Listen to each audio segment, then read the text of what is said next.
Jesus feeds the 5,000. The disciples returned to Jesus from their ministry tour and told him all they had done and what they had taught. Then Jesus said, "Let's get away from the crowds for a while and rest." There were so many people coming and going that Jesus and his apostles didn't even have time to eat, so they left by boat for a quieter spot. But many people saw them leaving and ran ahead along the shore to meet them as they landed. A huge crowd was there as they stepped from the boat. Jesus felt sorry for them because they were like sheep without a shepherd. So Jesus sat down with his disciples and began to teach his people many things. Late in the afternoon, the disciples came to him and said, "It's getting late. Send the crowds away so they can go to the nearby farms and villages and buy themselves some food."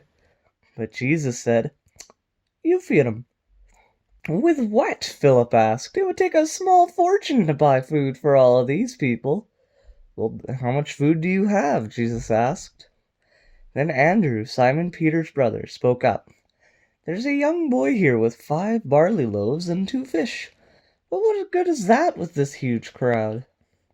"Tell the boy to bring me the loaves and fish," Jesus said.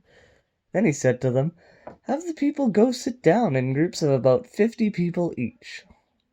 Taking the 5 loaves and the 2 fish, and looking up to heaven, Jesus gave thanks and broke them. Then he gave them to the disciples to pass out to all the people. And they ate, and they ate, and they all ate until they were all full. "Now gather the leftovers so that nothing is wasted," Jesus told his disciples. And the disciples picked up 12 basketfuls of broken pieces that were left over. When the people saw this miraculous sign, they exclaimed, "Surely he's the prophet we've been expecting." Jesus saw that they were ready to take him and make him king, so he went away into the mountains to be alone. When you think that you are too small or that you don't have much to offer, remember the story of the little boy with the loaves and the fish. Small becomes big, and little becomes much when placed in the hands of God. The end.